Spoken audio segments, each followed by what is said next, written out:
Hello everyone, welcome back to illume biology. Blood के ही sessions को आगे बढ़ाएंगे। ये 33rd वीडियो आज हमारा ब्लड के ऊपर, और आज हम लोग बात करेंगे ब्लड ग्रुप्स की। तो ये जो आप पढ़ते हो blood group A, blood group B positive, ये सब क्या है, कैसे डिटरमाइन होते हैं, इनके पीछे के जेनेटिक्स क्या है, ट्रांसफ्यूजन रिएक्शन क्या होती है, मिसमैचिंग क्या होती है, वो सब हम लोग यहाँ पर एक साथ डिस्कस करेंगे। ये हमारा पहला सेशन है ब्लड ग्रुप के ऊपर, ठीक है। चलिए शुरू करते हैं हम लोग ब्लड ग्रुप सिस्टम। देखो, ब्लड ग्रुप सिस्टम के पीछे का सबसे मेन लॉजिक जो है वो है आरबीसी के सरफेस पे प्रेजेंट कुछ एंटीजेंस। एक्चुअली आरबीसी यानी एरिथ्रोसाइट रेड ब्लड सेल, इस रेड सेल ब्लड सेल के सरफेस पे यानी जो इसकी प्लाज्मा मेम्ब्रेन है। अब मेरे पास एक क्वेश्चन है आप लोगों के लिए कि आरबीसी की प्लाज्मा मेम्ब्रेन को क्या कहते हैं। अगर आपने मेरे आरबीसी वाले वीडियोस अच्छे से देखे हैं तो आपको इसका आंसर पता होगा। What would you call the plasma membrane of RBCs? इसका एक नाम होता है, वो नाम आपको मुझे कमेंट सेक्शन में आकर बताना है। तो आरबीसी की मेम्ब्रेन पे कुछ अलग अलग टाइप के एंटीजेंस प्रेजेंट होते हैं और इन एंटीजेंस की वजह से जो है ब्लड ग्रुप डिटर्मिनेशन होता है। जो हमने ब्लड ग्रुप के अलग अलग सिस्टम बनाए ये नहीं एंटीजेंस के बेस पे बना रखे हैं, ठीक है। तो it is based on some antigens present on RBC surface. इन एंटीजेंस को कहा जाता है एग्लूटिनोजेंस। क्या कहते हैं? एग्लूटिनोजेंस। अभी वर्ड कहाँ से आया? तो ये वर्ड आया एग्लूटिनेशन से। वर्ड कहाँ से आया? एग्लूटिनेशन से।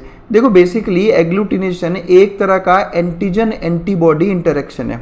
जब भी एंटीजन और एंटीबॉडी का इंटरेक्शन होता है उसमें से एक टाइप का इंटरेक्शन है एग्लूटिनेशन। एग्लूटिनेशन का मतलब होता है क्लम्पिंग हो जाना।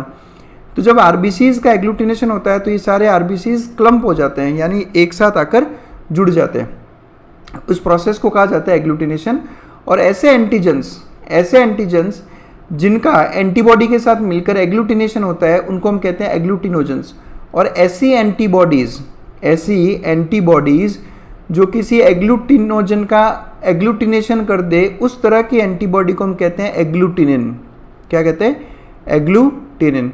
अब देखो, बहुत से स्टूडेंट्स ये सोचते हैं कि एग्लूटिनिन एंटीबॉडी का दूसरा नाम है, कि एग्लूटिनिन एंटीबॉडी का दूसरा नाम है। तो ऐसा नहीं है। एंटीबॉडीज़ बहुत अलग अलग टाइप की होती है और उसमें से वो वाली एंटीबॉडीज़ जो एग्लूटिनेशन कर पाती है उस तरह की एंटीबॉडीज़ को कहा जाता है एग्लूटिनिन्स। तो ये फ़र्क होता है एंटीबॉडी और एग्लूटिनिन। यानी आप ये कह सकते हो कि all agglutinins are antibodies but all antibodies are not agglutinins. ये फ़र्क है इसमें, है ना। सारी की सारी एग्लूटिनिन्स एंटीबॉडीज़ ही होती है पर सारी एंटीबॉडीज़ एग्लूटिनिन नहीं होती। केवल वही एंटीबॉडीज़ जो किसी एंटीजन का एग्लूटिनेशन करवा दे उसको आप कहते हो एग्लूटिनिन। तो इन एंटीजेंस को क्या नाम दिया हमने? एग्लूटिनोजेंस इनको नाम दिया। अब ये एंटीजेंस सारे के सारे जेनेटिकली डिटरमाइंड है, यानी कि आपका ब्लड ग्रुप आपके पेरेंट्स पे जो है वो आपके पेरेंट्स से डिटरमाइन होगा, वो आपके पेरेंट्स पे डिपेंड करता है। इसके पीछे की जेनेटिक्स भी हम लोग नेक्स्ट वीडियो में देखेंगे, जो हमारा सेकेंड वीडियो होगा ब्लड ग्रुप में, उसमें हम लोग बात करेंगे इसके पूरे जेनेटिक्स के बारे में।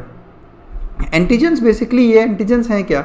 तो ये एंटीजेंस बेसिकली या तो ग्लाइकोप्रोटीन्स है या फिर ग्लाइकोलिपिड्स होते हैं। ये अलग अलग टाइप के रहते हैं। बहुत सारे एंटीजेंस हैं, हम अभी बात करेंगे। आरबीसी के सरफेस पे अलग अलग ब्लड ग्रुप सिस्टम्स के 100 से भी ज़्यादा एंटीजेंस हैं। 100 से भी ज़्यादा एंटीजेंस है और इन 100 से भी ज़्यादा एंटीजेंस की वजह से करीब 24 अलग अलग टाइप के ब्लड ग्रुप सिस्टम्स होते हैं। 24 अलग अलग टाइप के ब्लड ग्रुप सिस्टम्स की बात यहाँ पर मैं कर रहा हूँ, ठीक है। अब ब्लड ग्रुप सिस्टम्स मतलब क्या? जैसे ABO system, RH system, MNS system, Bombay blood group, Duffy system, Louis system, केल सिस्टम, किड सिस्टम, ये सारे अलग अलग टाइप के ब्लड ग्रुप सिस्टम्स हैं, ठीक है। और इन सब का बेसिस है आरबीसी के सरफेस पे प्रेजेंट एंटीजेंस। लेकिन हम सबसे ज़्यादा कौन सा वाला सिस्टम पढ़ते हैं? हम लोग पढ़ते हैं एबीओ सिस्टम, यानी blood group A, blood group B, O और एबी, और हम पढ़ते हैं आरएच सिस्टम। अब ऐसा क्यों? ऐसा इसलिए क्योंकि सबसे ज़्यादा जो मिसमैच वाली रिएक्शन जो होती है सिग्निफिकेंट, वो इन्हीं की मिसमैच की वजह से होती है। मतलब कुल मिला के अगर इन बाकी के सिस्टम्स का अगर मिसमैच हो जाए, है ना, तो कोई बहुत ज़्यादा सिग्निफिकेंट फ़र्क नहीं पड़ता। ये डफी सिस्टम, लुई सिस्टम, इसलिए इनको इतना ज़्यादा कंसिडर नहीं किया जाता। और हम लोग भी केवल 2 ही सिस्टम पढ़ेंगे अल्टीमेटली, एबीओ सिस्टम और आरएच सिस्टम। अब इस वीडियो में मैं ये दोनों सिस्टम आपसे डिस्कस करूँगा। चलिए शुरुआत करते हैं हम एबीओ सिस्टम। एबीओ सिस्टम का नाम आते ही सबसे पहले हमारे माइंड में जो नाम आता है वो है कार्ल लैंडस्टेनर का, क्योंकि उन्होंने ही इसकी डिस्कवरी की थी 1901 में और इसके लिए इन्हें नोबेल प्राइज़ दिया गया था 1930 के अंदर। तो एक बहुत बड़ा कंट्रीब्यूशन है कार्ल लैंडस्टेनर का अपने मेडिकल फील्ड में। अब जो ये एबीओ सिस्टम है, ये बहुत सिंपल सा सिस्टम है, बहुत सिंपल सिस्टम है कि आरबीसी की सरफेस पर दो तरह के एंटीजन होंगे, दो तरह के एंटीजन्स होते हैं। अब इसमें एक तो है एंटीजन ए और एक है एंटीजन बी। केवल इन्हीं दो एंटीजन्स के बेस पे हमने अलग अलग ब्लड ग्रुप्स बनाए। अब जब एंटीजन्स प्रेजेंट होते हैं तो एंटीबॉडीज भी प्रेजेंट होती है। अब आपको ये ध्यान रखना है, एंटीजन कहाँ प्रेजेंट है? एंटीजन प्रेजेंट है आरबीसी की सरफेस पे, जबकि जो एंटीबॉडी प्रेजेंट होती है वो एंटीबॉडी प्रेजेंट होती है प्लाज्मा में, एंटीबॉडी प्लाज्मा में प्रेजेंट है। अब एंटीबॉडीज भी दो तरह की होगी, या तो होगी एंटी एंटीबॉडी ए और दूसरा है एंटी एंटीबॉडी बी। यानी कि आप समझ लो, एक एंटीजन ए की एंटीबॉडी और एक एंटीजन बी की एंटीबॉडी। एंटीजन ए और एंटीबॉडी ए अगर ये दोनों एक दूसरे के सामने आ गए तो ये एग्लूटिनेशन कर देंगे। एंटीबॉडी ए और एंटीजन बी अगर एक दूसरे के सामने आ गए तो ये इसका एग्लूटिनेशन कर देंगे। इसका सिंपल सा मीनिंग ये हो गया कि अगर समझो आपके ब्लड में आरबीसी के सरफेस पे एंटीजन ए है और आपके प्लाज्मा में एंटीबॉडी ए है, ठीक है, प्लाज्मा में एंटीबॉडी, आरबीसी की सरफेस पे एंटीजन, तो ये सीधा सीधा यहाँ पर हो जाएगा एग्लूटिनेशन। तो अब लैंडस्टाइनर लॉ को समझें। लैंडस्टाइनर लॉ इसी के बेस पे है।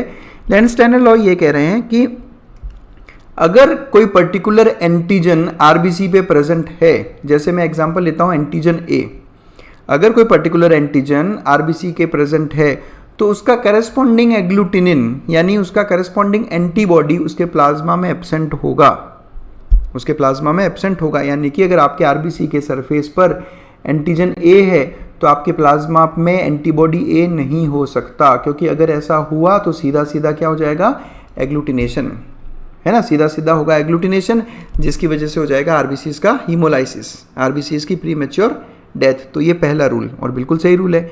ऑपोजिट रूल सुनो, ये कह रहा है अगर कोई पर्टिकुलर एंटीजन आरबीसी के सरफेस पर एब्सेंट है, जैसे इस केस, इसी केस को हम बात करेंगे, इसी केस की बात करें, इस पे कौन सा एंटीजन एब्सेंट है? इस पे एंटीजन बी एब्सेंट है, तो उसका करस्पॉन्डिंग एग्लूटिनिन प्लाज्मा में प्रेजेंट होगा।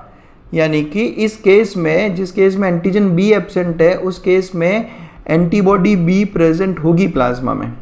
यानी जो एंटीजन होगा उसका करस्पॉन्डिंग एंटीबॉडी नहीं होके उसका ऑपोजिट वाला एंटीबॉडी प्लाज्मा में आपको हमेशा मिलेगा। तो ये लैंडस्टाइनर लॉ है, ठीक है।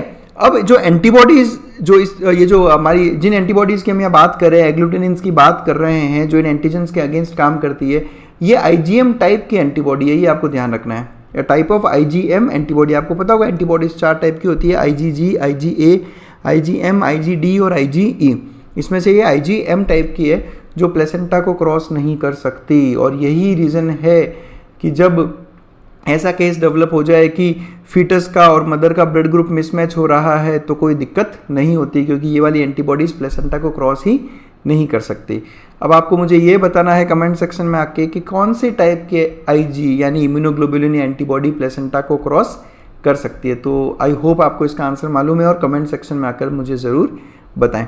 और जो एंटीजन्स की हम बात कर रहे हैं इस पर्टिकुलर एबीओ सिस्टम में, ये एंटीजन बेसिकली ग्लाइकोलिपिड का बना होता है। तो चलिए फिर अब हम चलते हैं सबसे मेन सिस्टम की और, हमारा एबीओ सिस्टम की कौन से ब्लड ग्रुप किस हिसाब से डिटरमाइन होता है। बहुत सिंपल सिस्टम है, बस आप आराम से समझें।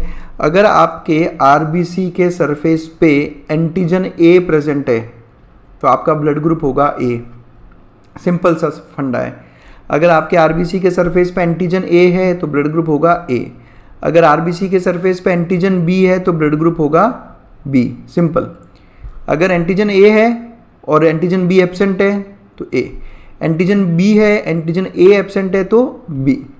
अगर एंटीजन ए भी है और एंटीजन बी भी है तो होगा ब्लड ग्रुप ए बी, है ना। अब बहुत से स्टूडेंट्स यहाँ पर क्या समझते हैं, उनको लगता है कि ए बी ब्लड ग्रुप वो है जिसमें एंटीजन ए बी होता है। नहीं, एंटीजन ए बी नहीं होता है, एंटीजन ए और एंटीजन बी दोनों होते हैं, तब ब्लड ग्रुप कौन सा होगा? A B.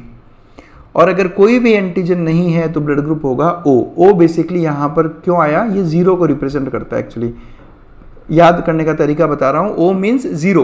तो जीरो क्यों? क्योंकि जीरो एंटीजन, कोई एंटीजन यहाँ पर नहीं है। तो बहुत आसान, A antigen blood group A, B antigen blood group B, antigen A और antigen B blood group A B, no antigen zero antigen blood group O, ये सिंपल। अब लेंस-स्टेनर लॉ ये कहता है, लेंस-स्टेनर लॉ ये क्या क्या कह रहा है, पहला रूल, अगर ए एंटीजन होगा तो उसके प्लाज्मा में एंटीबॉडी ए नहीं हो सकती, और जो एंटीजन एब्सेंट होगा उसका एंटीबॉडी, उसका करस्पॉन्डिंग एंटीबॉडी प्लाज्मा में होगा। अब ब्लड ग्रुप ए की बात करूं तो इसमें कौन सा एंटीजन नहीं होता, एंटीजन बी नहीं होता, तो एंटीबॉडी कौन सी होगी, एंटी बी एंटीबॉडी। आसान है, एंटीजन ए और एंटी बी एंटीबॉडी। क्या ये एंटी बी एंटीबॉडी इसके अगेंस्ट एग्लूटिनेशन कर सकती है, नहीं कर सकती, क्योंकि ये एंटीजन और एंटीबॉडी करस्पॉन्डिंग नहीं है, ये ऑपोजिट है। सिमिलरली अगर एंटीजन बी होगा तो ब्लड ग्रुप बी होगा, और एंटीबॉडी कौन सी होगी, एंटीबॉडी होगी anti A antibody. Clear. A B blood group की बात करते हैं, दोनों एंटीजन है, तो अगर इसके पास दोनों एंटीजन है तो क्या इनके पास एंटीबॉडी हो सकती है, नहीं हो सकती, पॉसिबल ही नहीं है, क्योंकि अगर इनके पास दोनों में से कोई भी एक एंटीबॉडी हुई तो ये इस एंटीजन को जाके रिएक्शन करेगी, एग्लूटिनेशन होगा ही होगा। तो जो एंटीजन नहीं होगा केवल उसी का एंटीबॉडी होगा।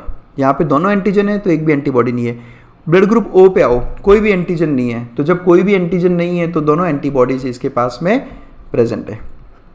समझ में आया। अब आप ये पिक्चर देखो, इस पिक्चर में एंटीबॉडी का स्ट्रक्चर देखो, एंटीबॉडी का स्ट्रक्चर देखते ही आपके दिमाग में आएगा कि सर ये तो आईजीएम है, आईजीएम का ही ऐसा स्ट्रक्चर रहता है। तो clear, blood group A antigen A antibody B, blood group B antigen B antibody anti A antibody. ठीक है। ब्लड ग्रुप ए बी दोनों एंटीजन्स, कोई एंटीबॉडी नहीं। ब्लड ग्रुप ओ दोनों एंटीजन्स और सॉरी कोई भी एंटीजन नहीं और दोनों एंटीबॉडीज। तो ये सिंपल सा सिस्टम बना दिया एबीओ सिस्टम।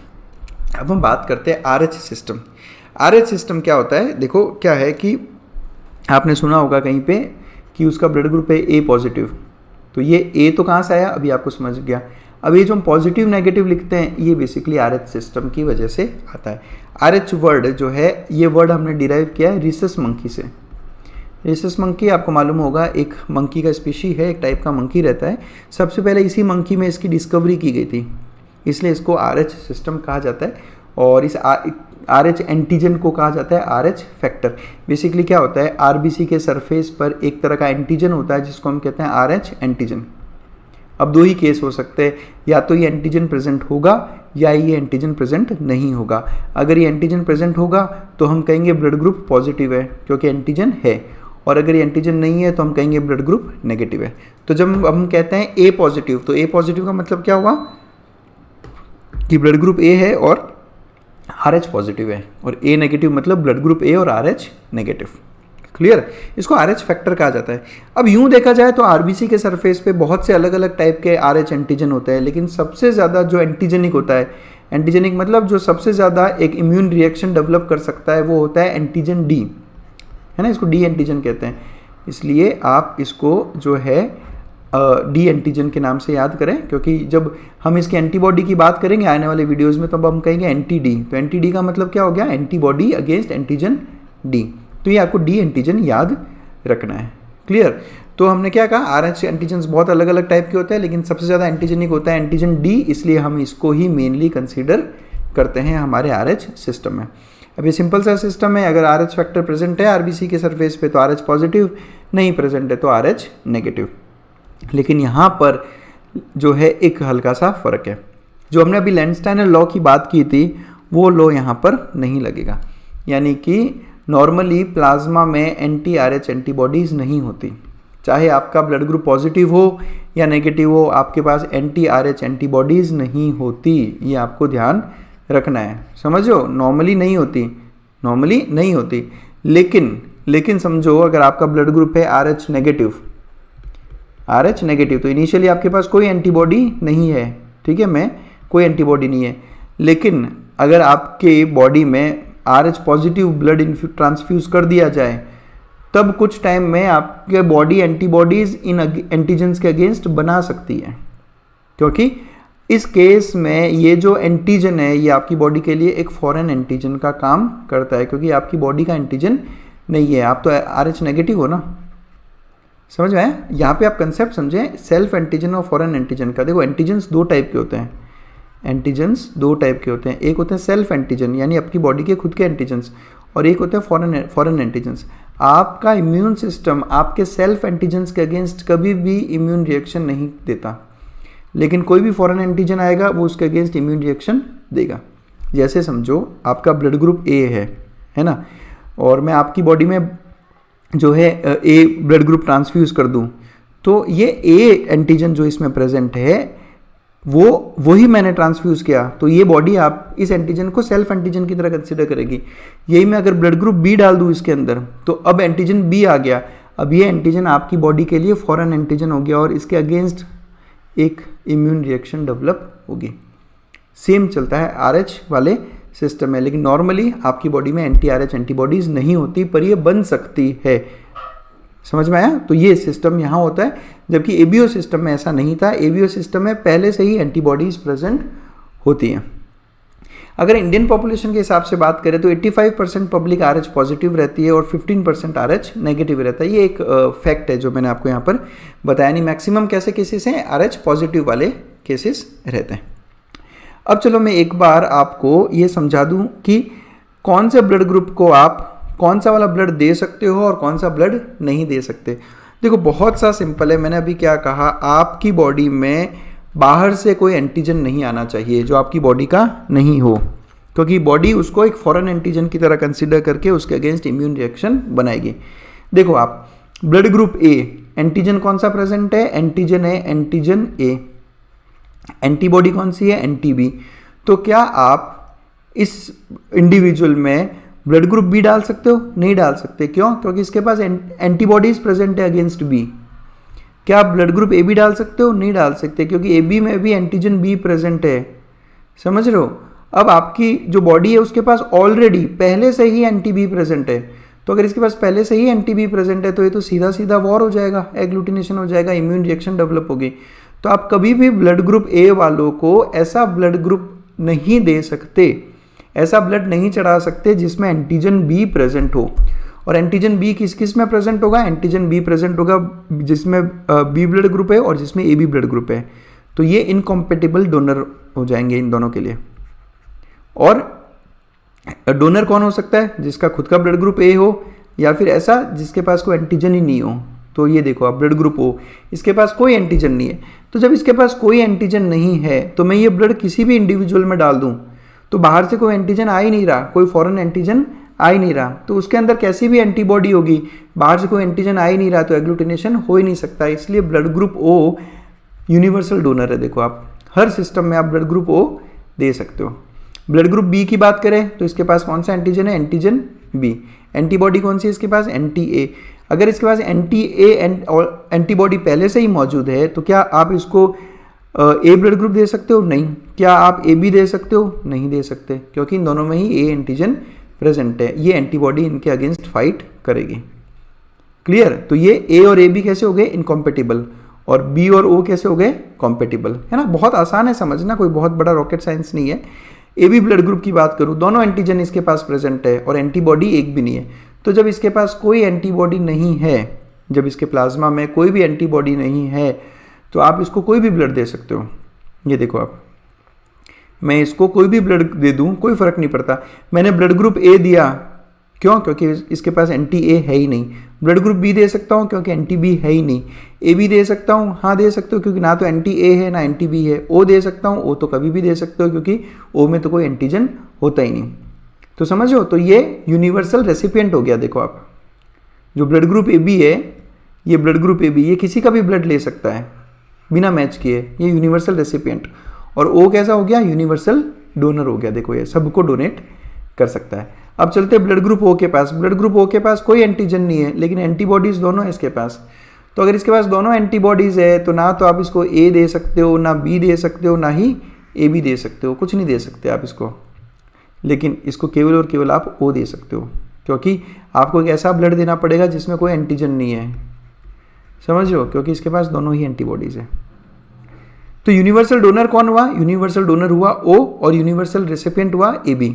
लेकिन ओ पॉजिटिव या ओ नेगेटिव, ये समझो आप। देखो मैं क्या कह रहा हूं, मैं बस इतना सा कह रहा हूं कि कोई भी फॉरेन एंटीजन बॉडी में एंटर नहीं करना चाहिए। तो यूनिवर्सल डोनर कौन होगा? यूनिवर्सल डोनर वो होगा जिसके पास कोई एंटीजन नहीं है, कोई भी एंटीजन नहीं है। ओ ब्लड ग्रुप देखो, कोई एंटीजन है नहीं। ओ नेगेटिव देखो कोई एंटीजन है नहीं, ओ पॉजिटिव देखो, ओ पॉजिटिव में कोई एंटीजन है, हाँ सर एंटीजन है, कैसे, ओ में तो नहीं है सर, लेकिन ये पॉजिटिव मतलब यहाँ पे RH एंटीजन है, यहाँ पर RH एंटीजन है, ये प्रॉब्लम क्रिएट कर सकता है। मैं क्या कह रहा हूँ, यूनिवर्सल डोनर कौन होगा, जिसके पास कोई एंटीजन नहीं होता, और वो है O नेगेटिव। और यूनिवर्सल रेसिपिएंट कौन होगा, यूनिवर्सल रेसिपिएंट या यूनिवर्सल रिसीवर वो होगा जिसके पास सारे एंटीजन्स पहले से मौजूद है। जब मेरे पास सारे एंटीजन्स पहले से मौजूद है ब्लड ग्रुप से एसोसिएटेड, तो मेरी बॉडी में कोई भी ब्लड ग्रुप डालो आप, वो एंटीजन मेरे लिए फॉरेन एंटीजन का काम कर ही नहीं सकता, तो ये यूनिवर्सल रिसीवर कहलाएगा। अब यहाँ पे AB पॉजिटिव यूनिवर्सल रिसीवर है, AB नेगेटिव नहीं है, क्यों, क्योंकि AB नेगेटिव के पास में RH एंटीजन नहीं होता। अब अगर आपने इसको समझो AB पॉजिटिव ब्लड भी दिया, तो आप एक तरह से इसको एंटीजन दे रहे हो, और इस एंटीजन के अगेंस्ट कुछ टाइम में एंटीबॉडी बनेगी, समझे, तो यहाँ पे मिसमैच हो सकता है। तो AB पॉजिटिव ले लो आप, इसके पास तीनों एंटीजन पहले से प्रेजेंट है, तो इसकी बॉडी में कोई भी एंटीजन डालो आप ब्लड ग्रुप वाला, इसको कोई फर्क नहीं पड़ता, तो यूनिवर्सल रिसीवर। और यूनिवर्सल डोनर O नेगेटिव, एक भी एंटीजन नहीं है, तो किसी भी ब्लड ग्रुप को आप आंख बंद करके दे सकते हो। तो आपको ये ध्यान रखना है, यूनिवर्सल डोनर केवल O याद नहीं रखें, O नेगेटिव याद रखें। और मुझे लगता है याद करने की कोई ज़रूरत ही नहीं है, आपको तो बस इतना ध्यान रखना है कि डोनेट वही कर सकता है जिसके पास कोई एंटीजन नहीं, और रिसीव वही कर सकता है जिसके पास सारे एंटीजन पहले से ही प्रेजेंट है। तो जब सारे एंटीजन मेरे पास पहले से ही प्रेजेंट है, तो मेरे लिए कोई फॉरेन एंटीजन का काम कर ही नहीं सकता। तो ये मेन सिस्टम्स है हमारे ब्लड ग्रुप सिस्टम्स, और नेक्स्ट वीडियो में हम लोग इसके पीछे की पूरी जेनेटिक्स स्टडी करेंगे, मतलब कि मदर फादर का कैसा ब्लड ग्रुप होगा, तो बच्चों का कौन कौन से चांसेस है वगैरह वगैरह, हम यहाँ पे सारा उसके पीछे का जेनेटिक्स स्टडी करेंगे। तो आई होप आपको वीडियो अच्छा लगा होगा। तो मैं रिक्वेस्ट करता हूँ आप लोगों से कि अगर वीडियोज़ अच्छे लगें तो आप हमारे चैनल को ज्वाइन करें। हमारे चैनल पर ऐसे बहुत सारे और वीडियोज़ अपलोडेड हैं, तो जो मेम्बर्स हैं उनके लिए बहुत अच्छे अच्छे वीडियोज़ हम और अपलोड करते रहते हैं। तो अगर हमारी मेहनत आपको अच्छी लग रही है तो आप प्लीज़ हमें सपोर्ट करें और हमें ज्वाइन करें। आपको फिर भी किसी तरह के डाउट हो तो feel free to contact me on my Instagram handle and my mail ID। तो that's it, thanks a lot for watching us.